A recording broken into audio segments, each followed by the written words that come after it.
Business Connections Live, the UK's leading online business channel.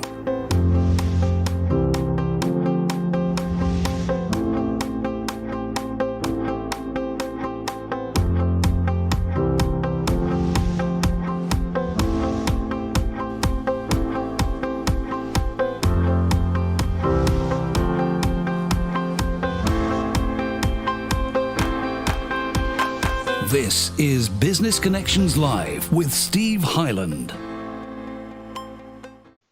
Well, hello there and welcome along. It is Business Connections Live, the program for entrepreneurs, SMEs and business owners, and it's great to have your company as always. Well, here we are. It is a Monday, a little bit overcast, not quite as nice as it was last week, but we've got an absolute belter of a program for you today, and I think you're going to really enjoy today's show and also the content. One of my favorite ladies is joining me today. It is the fabulous Sylvia Baldock. Sylvia, lovely to have you with us today. You're looking resplendent there in your lovely orange. It looks absolutely fabulous. How are you keeping? Really well, actually, Steve. Fantastic. I actually really enjoy working from home, and I've found this time to be incredibly productive, creative, because I'm not traveling all over the place. I've had so much more time to think about what I'm doing and add more content and value to my offering. So I've actually, dare I say, enjoyed lockdown. Now, I know it's been a terrible time for a lot of people, so I'm not making light of it. But for me, it's actually been a really kind of cathartic time and very productive time. I think a lot of people, what they've done is that they've used it as an opportunity to reflect on what their business is doing, particularly if you are a solopreneur or an entrepreneur. It's given you a chance to just step back from the day-to-day panics that we're always in, to actually reflect on the offerings that we give. How do you think it's changed? Well, for those people that don't know you, what is your core business so that we get that nailed down? What do you do?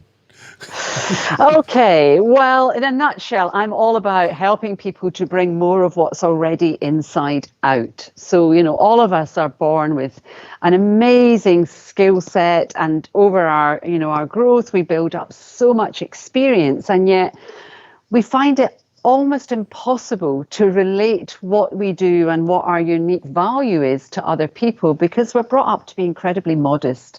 I well remember my father saying, "Don't get above your station, young lady," if I happened to mention more than once that I'd got a top of the class accolade at school or something. You're allowed to mention it once, but not again. And that hard wiring from childhood about not bragging and not bigging yourself up stops a lot of people from attracting the people that need them most, because they are scared to talk about themselves.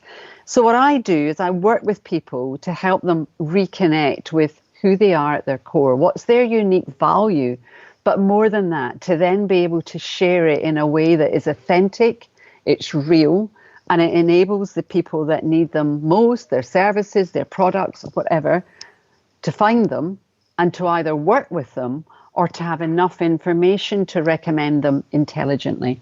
So that's it in a nutshell. I think a lot of people do have that as a problem, don't they? They don't realise that they carry with them accumulated skills, a lifetime of experience, a lifetime of expertise that they can share, and that has got a value to it. And sometimes you do see that people undervalue themselves because they find something easy to do themselves. They then don't see the value in it. So if they don't see the value in it, how is somebody else going to see the value in it?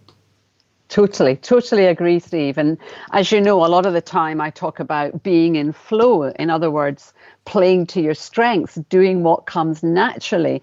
But because we're brought up to be a jack of all trades, we often feel when things come easily and naturally that there must be something wrong, that we're not working hard enough, because we're brought up to believe that the only way to succeed is to work hard. And those two words, work and hard, become synonymous in our brains. And if it doesn't feel like hard work, we start to think, oh, this can't be right. This flow stuff, I can't possibly make a living out of doing what I love and feeling so happy and fulfilled. So people then start to look for ways of making it more complicated, because they feel it's wrong to be so happy and fulfilled at work.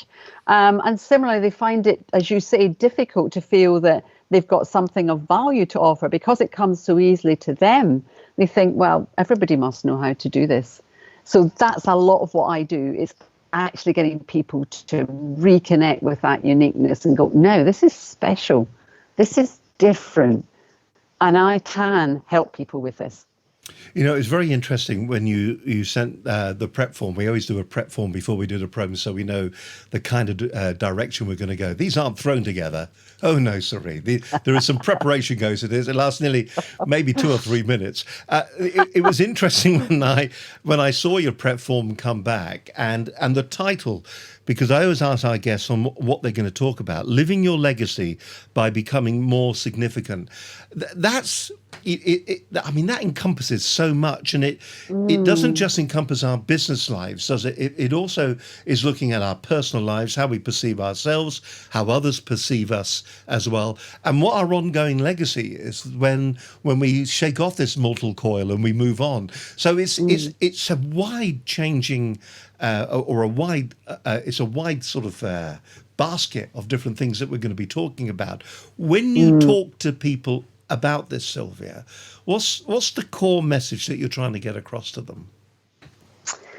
It's about living life to the full now and being the best version of yourself right now. And when this, it's kind of been playing in the back of my life for many, many years, Steve, but when it really came home in its full force was when I was delivering the eulogy at my mum's funeral. And she was a remarkable lady. She was born and bred in South Africa. My father docked in South Africa when he was in the army, and my mother and her friends used to invite the soldiers to a Sunday service, an evening service, and then they would invite them back to one of their homes for, a bit of supper, a bit of chat, just a little bit of home comfort. So Mum met my dad once. And the next time she met him was after they'd corresponded for 5 years, and she had a 3-month boat journey, and she met him under the clock in Waterloo Station, and that was when she'd come over to marry him. So one meeting, and the next time it was to marry him. What faith! Well, she was a remarkable woman, and she led an amazing life, giving back to the community in a huge way. And when I delivered the eulogy at her funeral, I had so much rich material to share. And people afterwards came up and said, I so wish I'd known that about your mum when she was alive. And so many people said that. And it just struck me, isn't it sad that so many people live such a great life and make such a difference, and yet so few people can see that happening during their lifetime? And it's not about, oh, look at me, aren't I wonderful, I'm living a great life, I'm making a difference. It's more about, if people know the difference you can make during your lifetime, they can tap into it. They can recommend you. They can enable you to make more of a difference to more people. So that's when I thought, it's not just about leaving a legacy, which all of us want to do. It's about actually living it right now in a way that people can identify who you are, what you offer, and how they can tap into that. It's very interesting. So let's get down to the nitty gritty then, because there are core things that we're going to be talking about. Yes. I suppose one of the biggest problems that people have when it comes to anything like this is actually recognizing what that uniqueness is. Is there a way of developing that? Recognize, celebrate, share your uniqueness. Is there a methodology that you will share with people that will allow them to do that? Because we all have these inward doubts of ourselves about what we produce, what we do, how good we are, whether people should even listen to what we're saying. And I suppose a lot of people will judge whether what they have to say is worthwhile by certificates and examinations and formal formal courses and whatever. But there is more to life than that, because we are all unique in our own right. So what's the methodology that you would suggest to somebody to identify what their uniqueness is?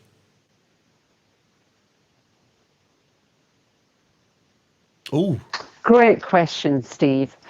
And I start the whole process of working. What happened there? Oh, yeah. I start the process of working with people by profiling people. Okay. So when I start working with people, we're not losing you, by the way. So we're keeping the audio, but your one picture way is to really pinpoint. Oh dear, we are But battling, I'll just aren't we? keep talking, will I? Which is what I do best. Oh, Uh, are we battling with internet? we're battling with broadband at the moment. So, well, Ah, if you can start your answer again, that'd be fantastic. of course. Well, I'm from Glasgow, Steve, and I've got the gift of the gab. Yeah, I start by profiling people. So, online questionnaire which highlights their strengths, their challenges, their communication style, their ideal roles in teams. And that is the basis for a really in-depth conversation. Because as I said at the start, people are brought up to be the proverbial jack of all trades, and they're often channeled down a career pathway by teachers, parents, siblings, etc. And they learn to be good in a certain area, but it's actually not what they were put on this planet to do. It's not their flow. So having a profile really pinpoints those core strengths and challenges, etc. And then I can start to have an in-depth conversation with them about where they feel they add most value, where are they most aligned with what they're doing, where are they most fired up and energized. And that's where they're in flow. And flow is when you're playing to your God-given strengths. You're doing work that comes easily, it comes naturally, and because it does, you consistently deliver at a high standard. So you start to become known as an expert in your field. And then I can start to look at, well, where are you out of flow, and start pinpointing all the tasks that they do in their daily life, which they feel they should do, but actually somebody else is much better placed to do those tasks, to free them up to spend time doing the work that they do really well, where they add most value to their clients, to their team, to their business. And that opens up a whole avenue of discussion and debate and of actions to take, which make a massive difference on the whole journey into becoming more significant, and lays a really great foundation for what comes next. It's interesting you say that, because here we are, we go down the route and we now start to identify what makes us unique, what makes us a little bit different. I suppose the next step on from that, I've kind of skipped a little bit here, but which we'll go back to. But then you've got to project that onto somebody that you're meeting. And I think a lot of people aren't particularly good at doing that. They don't really identify clearly what they're good at, and then when they meet somebody, that first impression, they find it very difficult to get that across without it maybe sounding boastful or really living on the reputation that they have. So when it comes to first impressions, how difficult then is it to get your uniqueness over to somebody whom you're meeting for the first time? Yeah, a lot of it comes down to the way you perceive yourself, as you say. And one of the exercises that I do on the Becoming More Significant program is I get the delegates to ask people who know them really well 3 questions. So these are people that they live with. So it could be their partner, it could be a parent, it could be a sibling, somebody they work with, so a work colleague or a boss, a client, and the more the better. And the 3 questions are, what are my special qualities? What are my unique qualities? And then what is the value I have to offer clients? And then thirdly is, if you were to recommend me for work, what are the words and phrases you would use to recommend me? And, people are even very reticent about asking people. I'm running this program at the moment, and one of the ladies last week said, I couldn't ask anybody. I just felt it was asking for compliments. After the session, she went off immediately and asked 5 people and got some great answers, which was fantastic. But actually, the old saying, Steve, we never see ourselves as other people see us. When people get the feedback from those people that know them well, they are absolutely blown away at how they are perceived by other people. And so the next exercise I do with them, I ask them those questions from their own point of view. What is unique and special about you? What is the particular value that you bring to clients? And therefore, how would you recommend yourself? And I get them to use some of the words and phrases that they've got from other people, and to pull that into their own description of who they are and what they offer. And if you're walking into a room and you've already planned and prepared your answer to that question you're going to be asked, what do you do? and it's benefit laden, and it's with some of those words and phrases that other people see in you, then you feel so much more confident about those interactions, and that confidence will come out in the kind of energy that you bring into the room, and that shows. It's kind of your essence, your presence. There's so many different aspects of that presence which we can go into, but that initial one of having that really clear idea of what you offer and being able to articulate that, not in an arrogant way, but in a way that feels really aligned with you. It feels authentic. It feels real. It's very interesting because we look at the president of the US, of course, and some would say actually he's identified in his own mind's eye, his own personal uniqueness. And sometimes, I suppose, when he is talking about himself, you sometimes hear this with people talking about themselves in the third party, but he feels that he is unique and what he brings is worth bringing. So, but people feel uncomfortable watching that. People feel uncomfortable seeing that. And I would imagine they feel uncomfortable doing that. So what would you say to people? Is it just a case of get over yourself and, be loud? If you're going to be proud, be loud about it. Well, it's not about being loud and proud. It's more about being so connected to who you are and so sure of the unique value you've got to offer people that you can have those conversations in a way that feels really comfortable for you. So you don't feel like you're bragging. You don't feel like you're being boastful. What you're doing is talking to people about the benefits of what you offer without being that loud, proud person. And a lot of people think that charisma is all about being that life and soul of the party, walking in and taking command of the conversation, being louder and bigger and brasher than everybody else. But it's not. A lot of people are quietly charismatic. They've got a really lovely presence. They make people feel comfortable in their space because they themselves feel really connected to who they are. So they don't feel threatened by other people. They feel at ease, and therefore, because they feel at ease, they make other people feel at ease in their company. So it's not the kind of Trump loud and proud bit. It's a much deeper, more authentic way of relaying what it is you have to offer, what you have to give. And it's not like an overnight process. So I don't have one session with somebody and suddenly they're out there and they're really proud and confident or, really happy about talking about themselves. It's a process over, at least 6 weeks, and then it's ongoing in developing the way you see yourself and the way you relate what you do. But it's an ongoing process. It's really interesting. We're going to be talking about we're going to be talking a lot more about all of this. It's a shame we're battling the internet because I'm just hoping people can see how lovely you are when we're doing this. But I think Skype is giving us a bit of a kicking today. It's always Russian roulette with Skype. Maybe next time we'll do something like this on the Zoom. But Sylvia, stay there for the moment. We'll come back to you in just a few moments' time. Okay. The fabulous Sylvia Baldock on this edition of Business Connections Live. Hope you're enjoying today's program and really insightful as well when it comes to identifying your own personal uniqueness and being able to get out there and to then promote yourself. I think first impressions sometimes are very difficult, and we don't realize how quickly people do make first impressions of us. And invariably, some researchers say that the first impressions that we make of anybody is actually a lot of the time very accurate. So maybe we've got to be in the right state of mind when we are presenting ourselves initially for the first time, so that the best of ourselves is being presented so that people do get a positive first impression of us.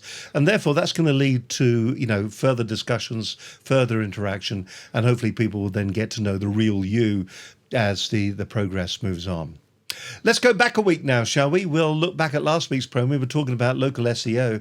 If you have a website, very, very important that your SEO is up to scratch across the board when it comes to your website. There are so many sites out there that are me sites, or they are a multitude. Our site, to a certain extent, is talking about a number of different things when perhaps what we should do is niche down to one and hope that people will then come to us for that particular niche, and from that business will develop. But local SEO, when you're talking to local organizations and businesses that are near to you, surely that must be important too, because for many of us, that's what we are. That we're a small business, and the best customers are the ones that are going to be in our local area. So how do you go about then making certain that your local SEO is working for you? Well, last week's program had John Vong on the show. He joined me from Toronto, and it was a fantastic show. In fact, it surprises me because we had perfect video and perfect audio from Toronto, and poor old Sylvia's just up the road, and we're battling with Skype at the moment. But this is John Vong from last week's edition of Business Connections Live.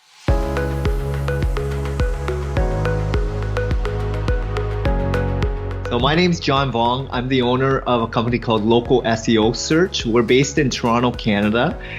To sum this all up, I always tell people to really focus on what your strengths are. As SEO is not a comfortable thing for a lot of business owners, it's a black space, I would say. Like, people don't understand the magnitude and depth of what it can do for a business. So either you hire someone so that you can focus on what you're good at, or you try to do it yourself or hire someone in-house. My suggestion is there's a lot of things that happen on a daily basis. There's a lot of updates that go on with Google, and you as a business owner should really focus on taking care of your customers. Really understand who that customer is and work with someone that really can help you grow your business the right way. And by partnering with the right agency or a company, it can really help you elevate your business, have a digital presence, and really help you grow your business by generating more revenue for your business.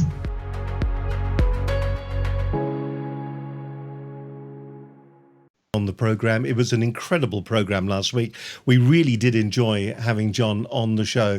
And it just goes to show you that this is a worldwide thing that we've got to get right. You know, local SEO is so important for all of us. By the way, if you're enjoying today's program, don't forget you can get in touch with us here at Business Connections Live. It's that easy to do. You can always drop us an email to studio@businessconnectionslive.com. Better still, why don't you pick the phone up and give us a call on 01784 256 777. I'd love to chat to you, particularly if you'd like to come into the studio. We're having a lot of people coming in and talking to us and saying that while Skype and Zoom and all those kind of conference systems have worked very well for them, what they're finding now is that they want to raise the game a little bit. They're worried about the image of maybe managing directors, CEOs.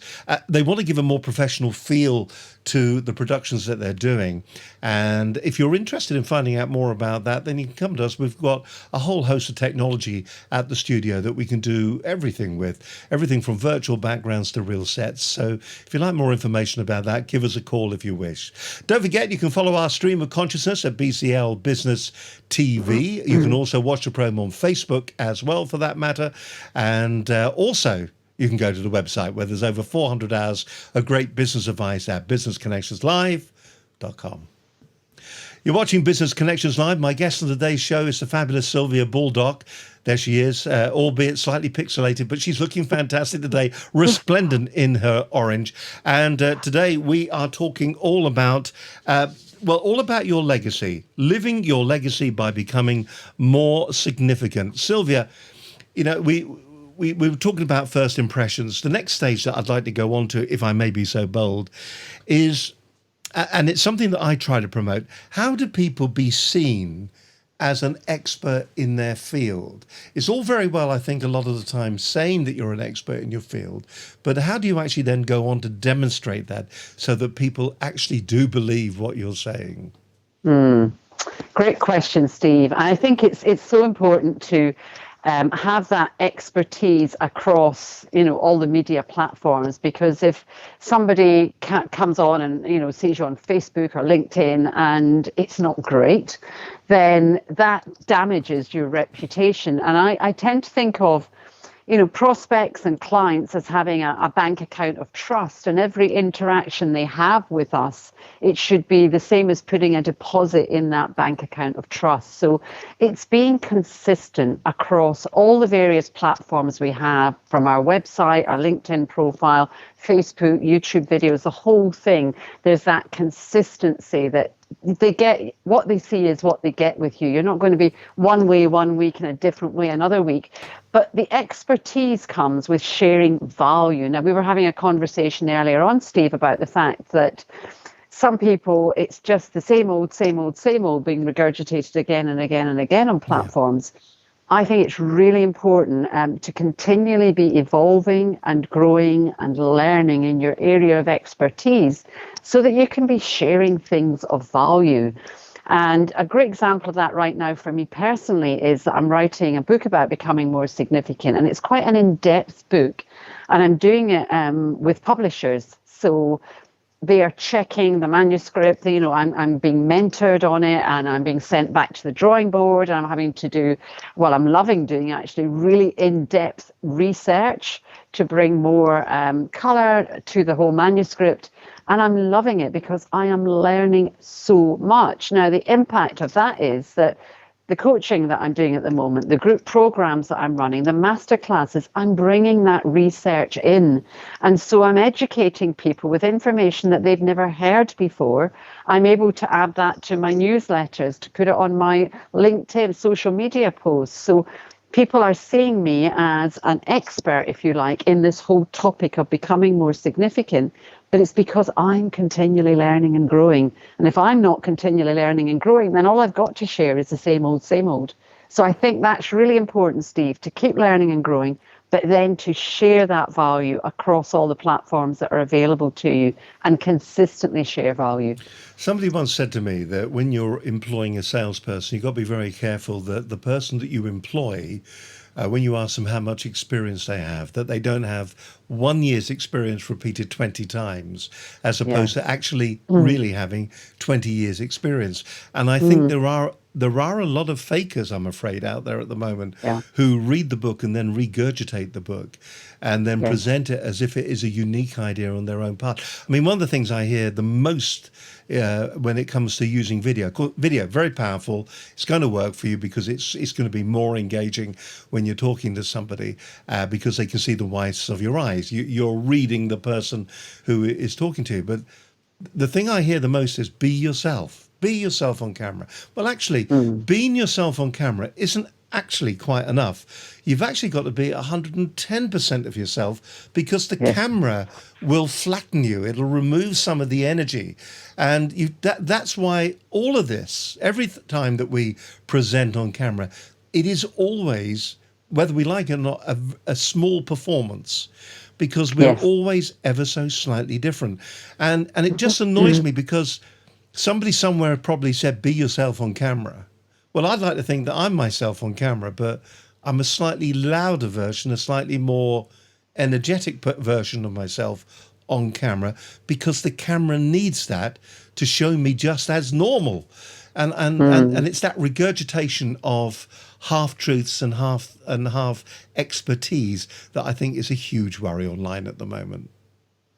I totally agree, Steve. And I know that in the past, if I've been doing any kind of associate work and I've been delivering somebody else's stuff, I am never as engaged and as energized as when it comes from me. When I'm talking about my topic and it's something that I've pulled together from all the different experiences that I've had in life, then it comes from my heart, without sounding too woo. It comes from my soul, and therefore I can talk about it with great passion, with great energy. And I was running a masterclass last week. It was a global webinar on maximizing your talent, and we logged in early. We're having a chat about the call, and the CEO who was organizing it said to me, "So have you got all your notes ready?" And I said, "No, I don't use notes." And he said, "Well, how can you run an hour's masterclass without notes?" And I said, "Well, it's my topic. I know it inside out. I don't need notes." I said, "If I'm reading notes, I'm not connecting with the camera. I'm taking my eyes away and I'm reading. I know my stuff well enough to be able to connect with the camera." But you're absolutely right, Steve. It's not about being yourself. Yes, you want to be natural and authentic and all the rest of it, but you have to overplay. You have to bring your energy up because, like you say, the camera does dull you. One thing I would say, though, a lot of people during lockdown have found it terrifying turning their business from face-to-face stuff to going through camera. And I just say, well, don't think about the fact that you're doing this to a global webinar. Think of it as you're connecting with one person. You're having a conversation with one person. How would you connect with that one? Don't get all nervous because there's 300 people on it. It's the No, no, same no. message, whether it's 1 or 300. Talk to that person. So Very interesting. Linda, who you know, has come on. She says she agrees. You can share your up-to-date knowledge with your clients and ensure that you're continuing to keep them informed and supporting their business efforts. And that is the whole beauty of using video these days, and the way that Yes. you actually go about actually getting the message out to the appropriate people. Absolutely fascinating. I think that the whole area of remote learning is it's a growing area, and I think if you are good at it, there are a lot of people. I mean, it seemed obligatory, nearly, didn't it, over the past couple of Yes. months, to have your online training course produced.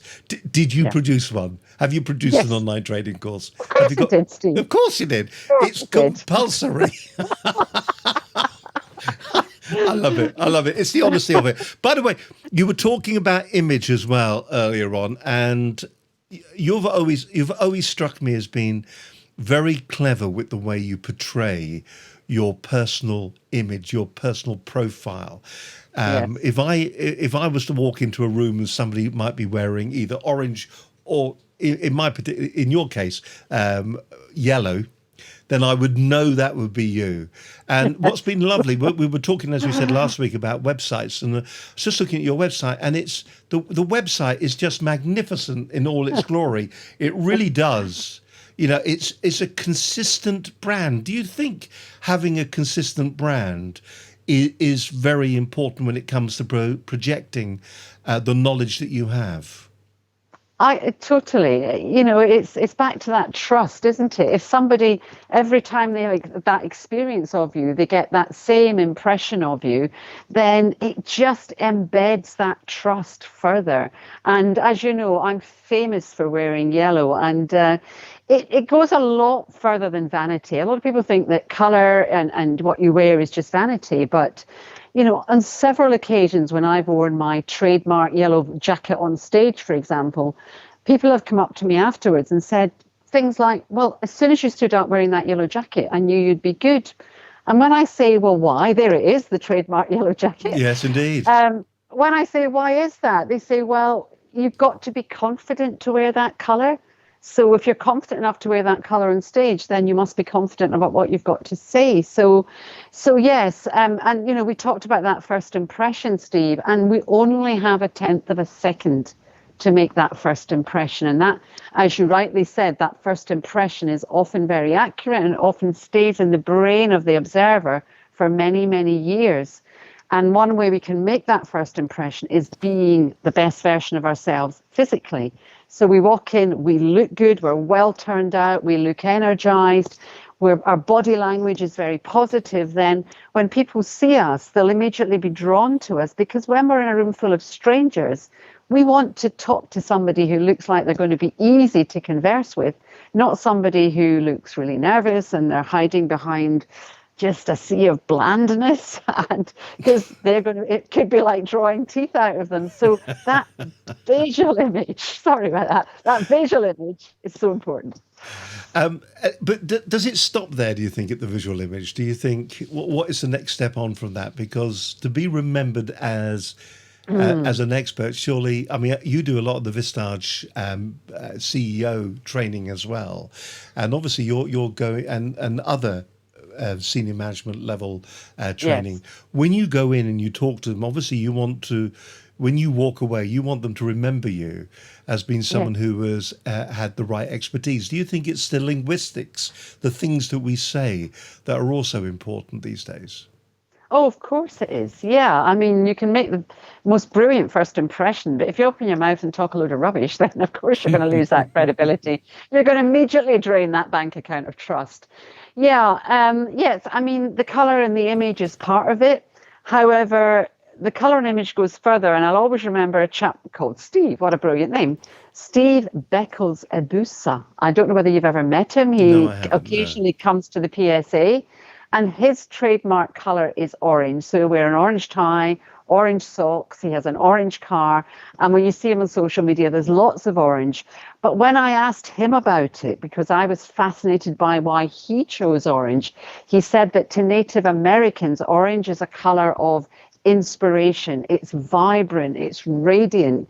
And he used a lot of words that described orange, that also, he said, describes what he does. It describes his masterclasses, his keynotes. So it goes further than the colors. So when people see me, they expect me to be confident, to be energized, to be fun. And that's what my masterclasses are. So it relates further than just the external appearance. Now, you talk a lot about being in flow all the time, Yes. And it's something that you say a lot. For those people that don't understand the concept of that, just give us the 3-minute explanation. Okay, so flow is, it's a bit like a fast-flowing river. Water is charging down towards the sea. It doesn't matter what gets in the way of that water. It might be a whole pile of massive boulders. It might be several trunks of trees. That water will circumnavigate every obstacle and get to the sea. That's the purpose of that river flowing. When we're in flow, we are so aligned with what we're doing. We're playing to our God-given strengths. Work comes easily and naturally, so we overcome obstacles like never before. Challenges come and we just go, no, I can deal with this, because we're playing to our strengths. Also, it sparks up our creativity. And an awful lot of adults think they're not creative, and creativity is not just about art and design and sculpture. We can be creative in the way we run a masterclass, in the way we run a project, in the way we lead a team, pull together a spreadsheet. And we're all born creative, but it's squashed out of us as we're growing up when we're told to do things the way we've been shown or the way it's always been done. And a lot of adults give up on creativity. When you're in flow, you spark it up. Because you're doing what you're meant to be doing, suddenly you get ideas on how you can expand it and different avenues to go down. And then you become known as an expert because you consistently deliver a really high standard and often over and above expectations, and you become known as the go-to person. You said be in flow all of the time. Just going to correct you there, Steve. If you're in flow all of the time, you'd be exhausted. All right. I aim to get people into flow 80% of the time, because we recognize we've all got to do a bit of the stuff that takes us out of flow. I've got to look at my accounts. I don't input any of the data. I've got to meet with my accountant. I'd rather be the dentist, but however, I've got to do it. So a little bit, but I minimize my time out of flow, because when I'm out of flow, I'm not very productive, I'm not very engaged, I'm not very motivated. So it's around 80 to 85% of your time in flow is just magic. Very interesting that so we're talking about flow 80% of the time, which is really interesting. We've talked about the colours actually giving the perception to our audience of the energy that we have. What would you say to people who say, that's all very well, I can wear the colours, I think that I am being effective, that I am in flow. But when it comes to meeting people and projecting what I do, I don't have the confidence to do that.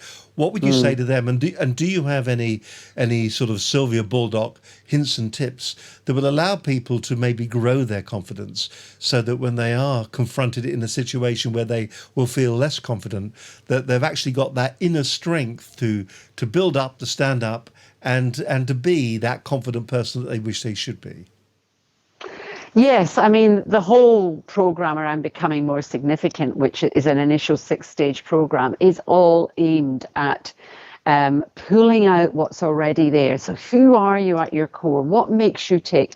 Why do you do what you do? What's led you here? What's the experience that has given you the unique expertise? And we very rarely do that, Steve. We very rarely step back and go, why do I do what I do? And just to illustrate that, somebody was asking me some deep searching questions a few weeks ago. And they said, so you work a lot with teams. When was the first time you became fascinated with teams? And I had to go way, way back, many years, to when I was a theatre sister in open heart surgery. And we had patients on the table on heart-lung bypass. So pretty critical. Decisions were absolutely life-changing, and they had to be made in an instant. And you had to work really brilliantly together as a team, anticipating each other's needs, not waiting till there was an emergency to act, but actually anticipating what was needed in the heat of the moment. And we worked like clockwork. And when I really thought that through, I thought, no wonder I'm fascinated with enabling teams to collaborate, to work like clockwork now. And had I not taken that time out and worked with a coach and mentor on finding more of my purpose and my why, then that would never have come to the fore. Similarly, people that go through the Becoming More Significant program are asked deep searching questions that help them to really connect with why they do what they do. What's the purpose behind it? What difference do they make?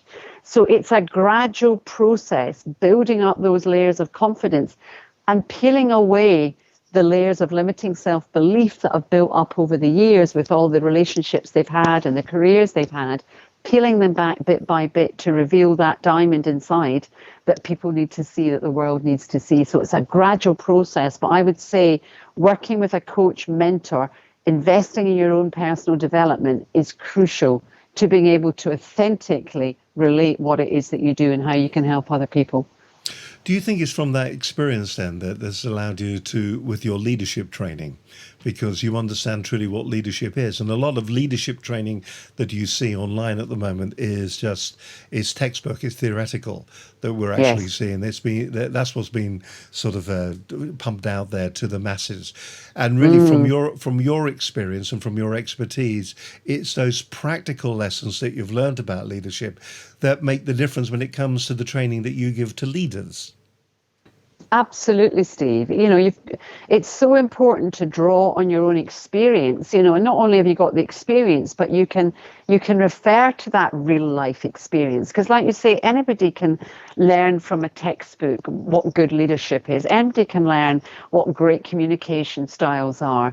But if you've actually lived it and you've watched it and you've evolved and you've learned it yourself and you've applied it, then you're sharing your expertise with other people. And that's what's unique about you, because nobody else has lived your life. Nobody else has got your unique experience. Anybody else can do the qualifications that you've done, but they haven't lived your life. They haven't experienced life through your unique lens, and therefore they cannot bring your unique skill set to any situation.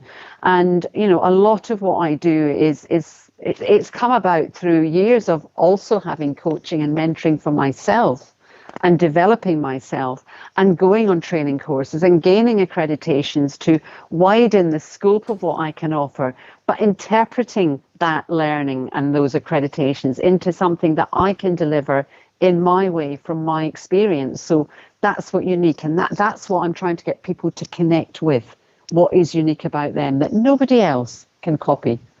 Very interesting. We're just going to take a little bit of a break, but we're going to be hearing from Hugo High, who we both know personally. And he reflects on the experience, and it's exactly what you're talking about there.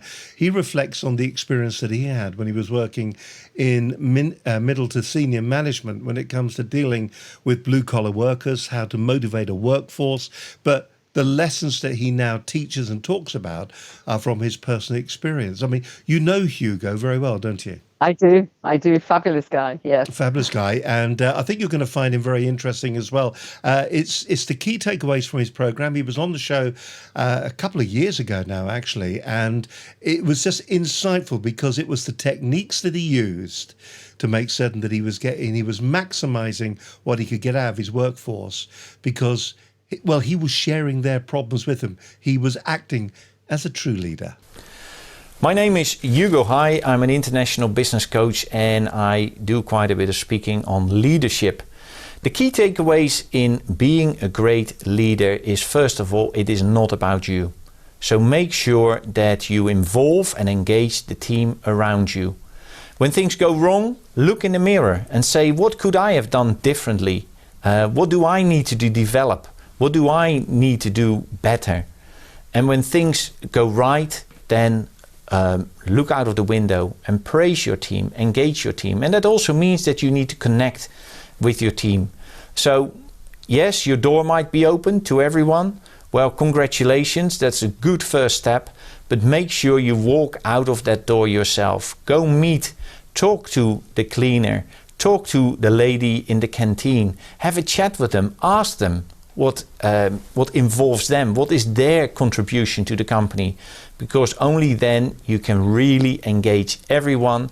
And when you engage everyone, that is actually where the magic happens. And leadership is often thought about fluffy stuff, Well, I have seen the commercial reality of good leadership, so develop as a leader and the bottom line will follow. Just fantastic Lovely. advice, Love it. isn't it? It really is. It's great advice, isn't it? And you felt there was that real depth of knowledge. Now, if you've never met Hugo before, and that was your first impressions of him, you will see there that there's a man that's got expertise and experience, been there, done that, got the T-shirt. And I suppose that's what you've been saying, isn't it, Sylvia? It's that is being authentic. It is, and also when you're really confident about yourself and your own unique value, you don't feel threatened by other people around you. So you would automatically say to people, that was a great job, well done, you went above and beyond the call of duty, because you don't feel threatened by rising talent. And leaders who are not connected with their own value, don't feel strong and confident about themselves, are the leaders that do feel threatened by the young people coming up through the ranks, the new ideas which they want to claim for themselves, and therefore they don't support and appreciate the team around them. And appreciation, Steve, is one of the biggest drivers of engagement. And when you feel good about you, boy, do you appreciate everybody else around you, because you realise that you cannot operate as an island. You need those people around so that collectively you can all succeed together. We often use the P word, and I know there's a lot of people out there, they're passionate. And I know that you run training on power, passion, and performance, how people should present better.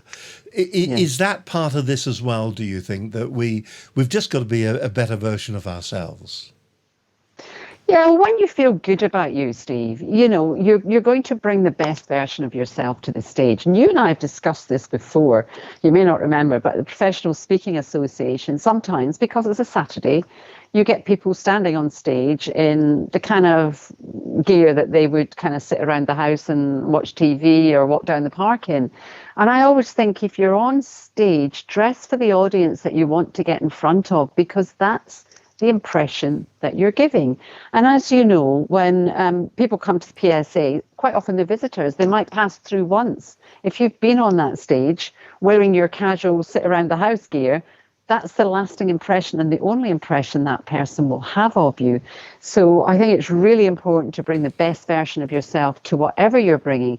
But funnily enough, I've just finished running a masterclass with a team in South Africa this morning, and it was called Powering Up. And I was talking about powering up physically, mentally, spiritually, and emotionally. So it was going into the depths of, really good nutrition and the impact of nutrition on the brain, quality sleep, and how when we sleep, that detoxes the body.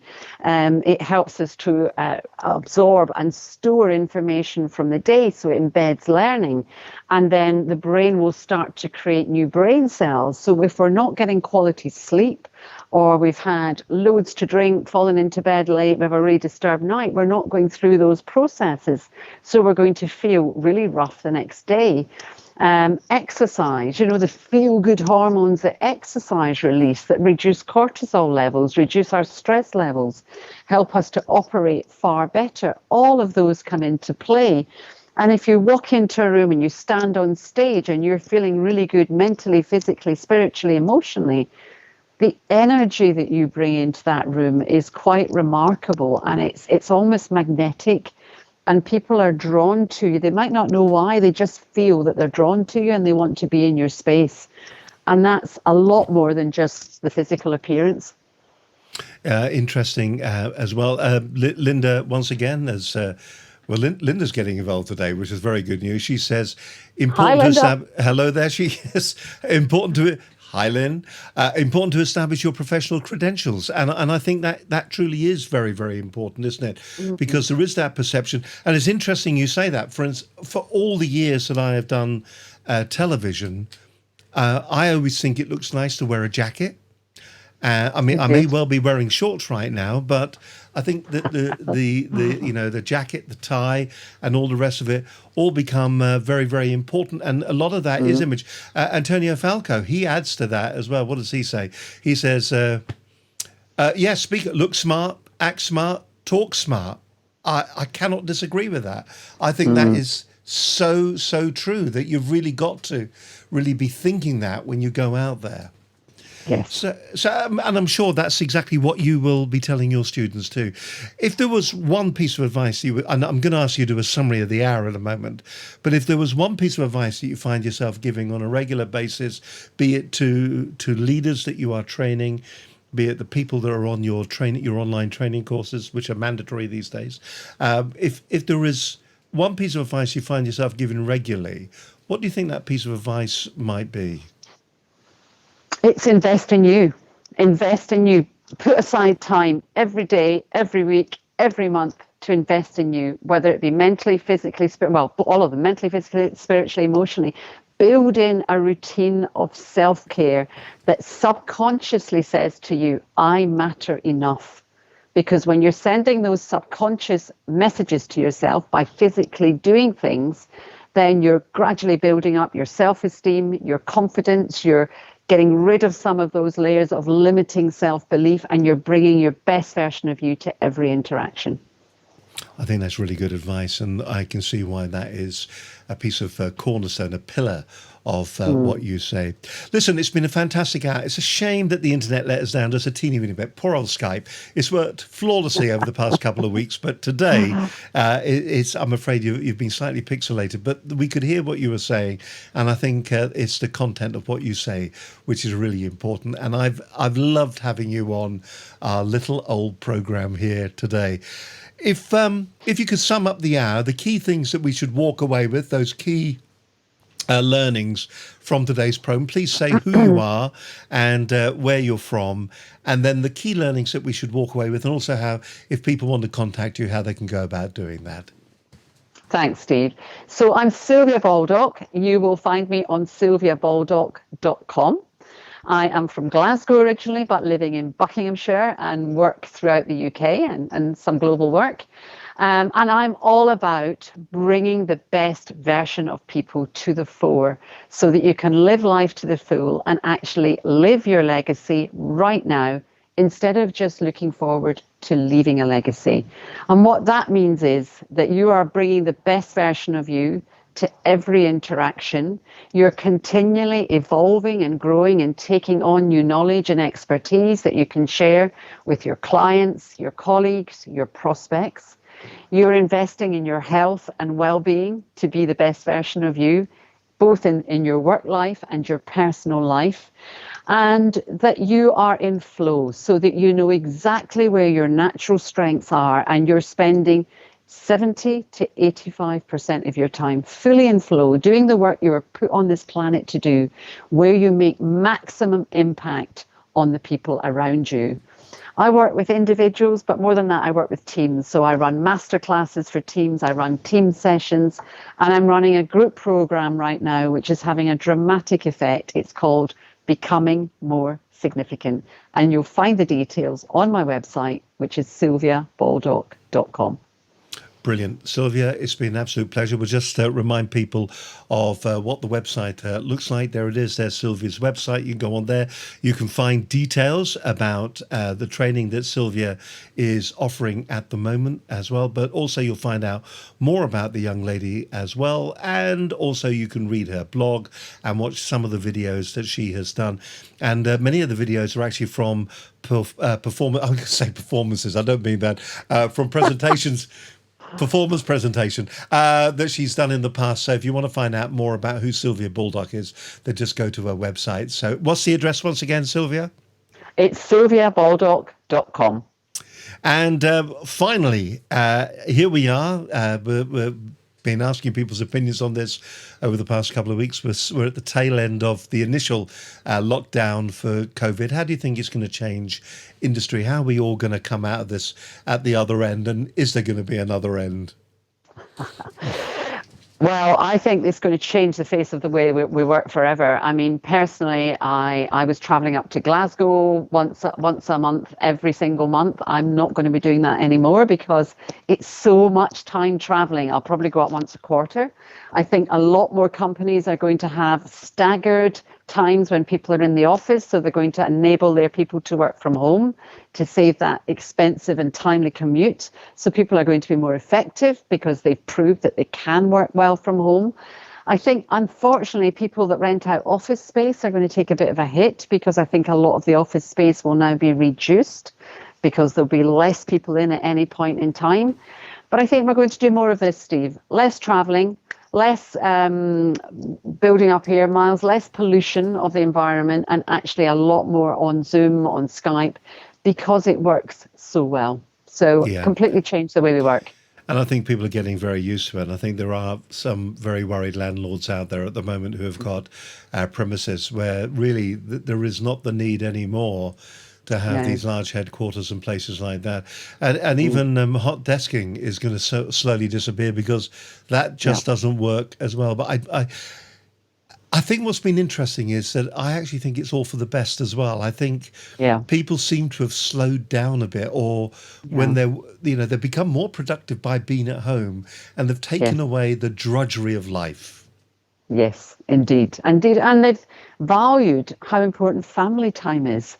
Because, at 6 o'clock, they then haven't got an hour and a half commute. They're there, they can sit down with their family, they can have dinner together, they can find out about their day instead of missing it all, coming home late, tired, stressed, and also the expense of traveling. So not only are they saving money, they're saving time, but they're also reevaluating what really matters in life. And a lot of people are rethinking the way they work and the way they live their life as a result of this period. Yep. Do you know, it's been great value having you on the program. Thank you ever so much for doing that. And once again, my apologies for our technical issue as far as Skype is concerned. I bet your bottom dollar, if you were the call in again, the quality would be absolutely perfect. But that's just the way we were very pushed for time at the very beginning of the program.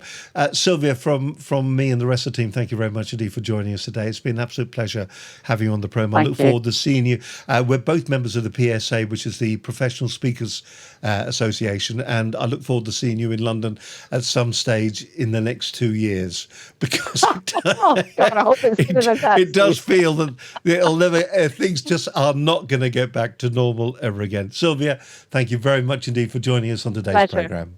Thank you so much.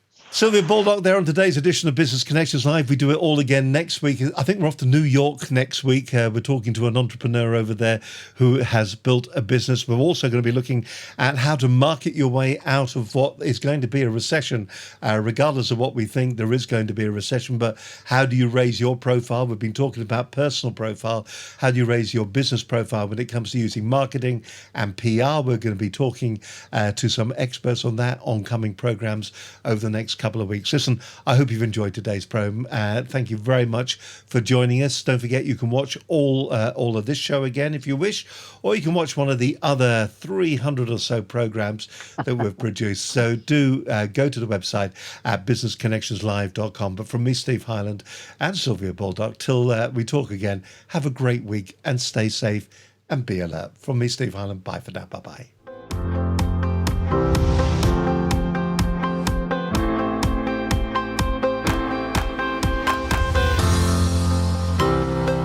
Business Connections Live, the UK's leading online business channel.